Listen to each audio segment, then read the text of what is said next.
Trump की Iran को चेतावनी। अमेरिकी राष्ट्रपति डोनाल्ड ट्रंप ने ईरान को कड़ी चेतावनी दी है और कहा है कि अगर अधिकारी प्रदर्शनों को मारना शुरू करते हैं तो अमेरिका सख्त कार्रवाई करेगा। देखिए, ये अलग टॉपिक है डिस्कशन का कि डोनाल्ड ट्रंप ईरान को बार बार चेतावनी दे रहे हैं। एक वो नैरेटिव गढ़ने की कोशिश कर रहे हैं कि हमने तो बार बार ईरान से कहा था कि बाज आ जाओ, लेकिन ईरान है कि मानने को तैयार नहीं है। वेनेजुएला का हाल देख लिया गया। वेनेजुएला के रेयर अर्थ एलिमेंट्स, वहां का पेट्रोल, वहां का सिल्वर, वो सिल्वर जो आने वाले समय में टेक्नोलॉजी को डोमिनेट करेगा। ऐसा ही कुछ ईरान के साथ भी है। लेकिन ईरान के साथ अगर देखें तो एक पर्सनल वेंडेटा इजराइल का भी चल रहा है और इजराइल हमेशा अमेरिका की गोद में जाकर बैठ जाता है। ईरान को कड़ी चेतावनी देते हुए उन्होंने एक बार फिर से दोहराया कि अगर प्रोटेस्टर्स को मारना शुरू किया आपने तो अमेरिका सख्त कार्रवाई करेगा। लगभग 2 हफ्ते का समय हो चुका है। प्रोटेस्टर्स सड़कों पर हैं, गलियों में हैं, प्रोटेस्ट कर रहे हैं, मारे जा रहे हैं, घायल हो रहे हैं। अमेरिका कहां है? अमेरिका धमकी दे रहा है, अमेरिका सोशल मीडिया पोस्ट कर रहा है। ट्रंप ने कंजर्वेटिव रेडियो होस्ट ह्यू हेविट को इंटरव्यू दिया था और जो वहां के होस्ट हैं ह्यू हेविट, उनके साथ बातचीत करते हुए उन्होंने कहा कि मैंने ईरान को बता दिया है कि अगर वे लोगों को मारना शुरू करते हैं जैसा कि वे अपने दंगों के दौरान करते हैं तो हम उन पर बहुत जोरदार हमला करेंगे।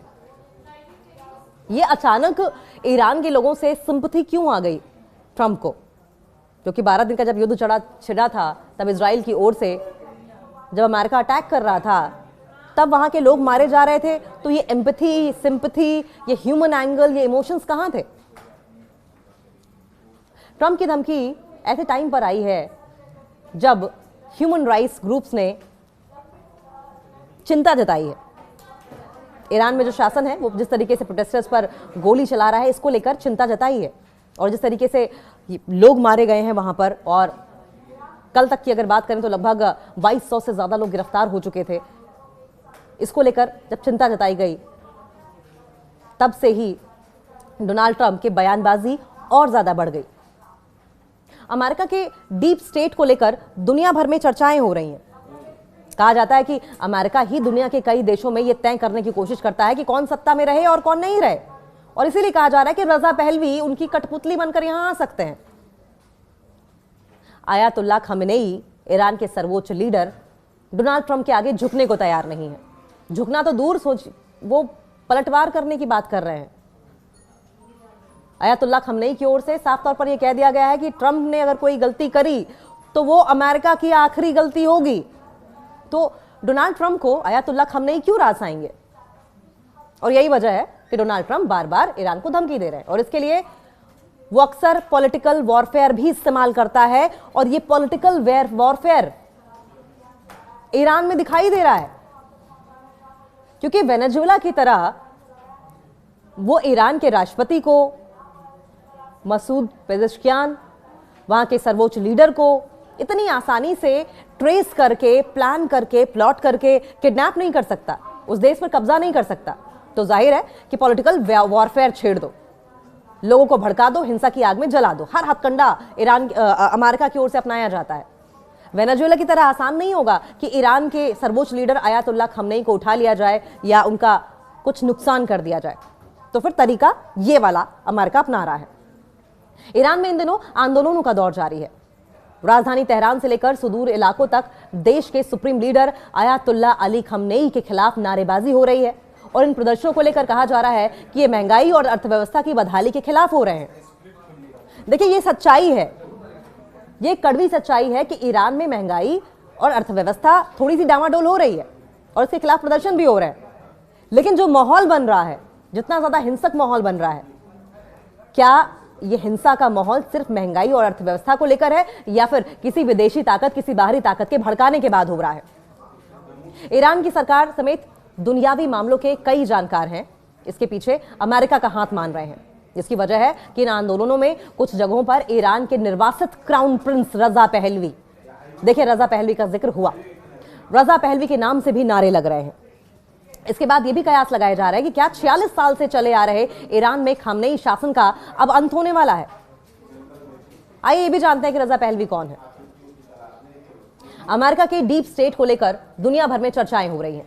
कहा जाता है कि अमेरिका ही दुनिया के कई देशों में यह तय करने की कोशिश करता है कि कौन सत्ता में रहे और कौन नहीं रहेगा, और इसके लिए वो अक्सर पॉलिटिकल वॉरफेयर का इस्तेमाल करता है, और इसकी वजह से वो अपने खिलाफ जा रही सत्ताओं के विरुद्ध आंतरिक तौर पर असंतोष पैदा करने का प्रयास करता है। और अगर आप याद करें तो यही आरोप शेख हसीना ने लगाया था। कुछ दिन पहले शेख हसीना ने यह आरोप लगाया था कि यूनुस बांग्लादेश के इंटरिम प्रेसिडेंट जो हैं वो प्रेसिडेंट के हाथों की कठपुतली बने हुए हैं। वापस अगर ईरान की बात करें, अमेरिका और ईरान की बात करें, तो पॉलिटिकल वॉरफेयर की बात हो रही थी। इसके बाद फेरबदल की सिचुएशन में किसी नेता को सत्ता पर लाने के लिए माहौल तैयार करता है अमेरिका, जो कि उसकी पॉलिसीज का समर्थक हो, अमेरिका का समर्थक हो, अमेरिका के हाथों की कठपुतली बनने को तैयार हो। और ऐसा बांग्लादेश, वेनेजुएला, अफगानिस्तान, इराक और सीरिया तक में देखा जाता रहा है कि कैसे सत्ता के लिए संघर्ष हुआ, सत्ता परिवर्तन कर दिया गया और फिर चीजें अमेरिका के हिसाब से होने लगी। अब ईरान में आंदोलन और रजा पहलवी के नाम के नारों को लेकर भी ऐसी ही स्थिति मानी जा रही है। रजा पहलवी के पिता मोहम्मद रजा पहलवी लंबे समय तक ईरान के शासक रहे थे। 1979 में ईरान में इस्लामिक क्रांति की शुरुआत हुई थी और इसी दौरान बीमार अवस्था में वो अपने परिवार को लेकर निकल गए थे। तब से ही ये परिवार ईरान से बाहर बसा हुआ है। निर्वासित जीवन के दौरान ही रजा पहलवी को ईरान का क्राउन प्रिंस घोषित कर दिया गया था। इस परिवार के अमेरिका के साथ अच्छे रिश्ते माने जाते हैं, जबकि आयतुल्लाह खामेनेई के अमेरिकी सरकार खिलाफ रही है। रजा पहलवी फिलहाल 65 साल के हैं और अब भी ईरान से बाहर ही हैं। रजा पहलवी का अमेरिका से क्या कनेक्शन रहा है?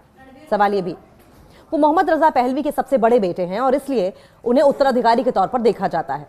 रजा पहलवी के पिता को 1967 में ईरान का राजा बनाया गया। वहीं रजा पहलवी ईरान की एयरफोर्स में कैडेट भी थे। फिर जब परिवार को ईरान से निकलना पड़ा तो उन्होंने अमेरिका में पायलट के तौर पर ट्रेनिंग भी ली थी। एक वो नैरेटिव गढ़ने की कोशिश कर रहा है कि हमने तो बार बार ईरान से कहा था कि बाज आ जाओ, लेकिन ईरान है कि मानने को तैयार नहीं है। वेनेजुएला का हाल देख लिया गया। वेनेजुएला के रेयर अर्थ एलिमेंट्स, वहां का पेट्रोल, वहां का सिल्वर, वो सिल्वर जो आने वाले समय में टेक्नोलॉजी को डोमिनेट करेगा। ऐसा ही कुछ ईरान के साथ भी है। लेकिन ईरान के साथ अगर देखें तो एक पर्सनल वेंडेटा इजराइल का भी चल रहा है और इजराइल हमेशा अमेरिका की गोद में जाकर बैठ जाता है। ईरान को कड़ी चेतावनी देते हुए उन्होंने एक बार फिर से दोहराया कि अगर प्रोटेस्टर्स को मारना शुरू किया आपने तो अमेरिका सख्त कार्रवाई करेगा। लगभग 2 हफ्ते का समय हो चुका है। प्रोटेस्टर्स सड़कों पर हैं, गलियों में हैं, प्रोटेस्ट कर रहे हैं, मारे जा रहे हैं, घायल हो रहे हैं। अमेरिका कहां है? अमेरिका धमकी दे रहा है, अमेरिका सोशल मीडिया पोस्ट कर रहा है। ट्रंप ने कंजर्वेटिव रेडियो होस्ट ह्यू हेविट को पश्चिमी मूल्यों की अगर बात करें तो वो वेस्टर्न कल्चर के हिसाब से पले बड़े हैं। ये परिवार ईरान में उदारवादी विचारों वाली सत्ता लाने का समर्थक रहा है। कह रहा है कि कट्टरपंथ को हम खत्म करेंगे, सबके लिए खुली सांस में जीने वाला माहौल लाएंगे। हालांकि बीते 45 सालों से ये परिवार ईरान से बाहर ही रह रहा है और जब रजा पहलवी के नाम के नारे लग रहे हैं तो ये सवाल उठने लगा कि क्या करीब 5 दशक बाद ईरान में फिर से सत्ता परिवर्तन की स्थिति बन रही है।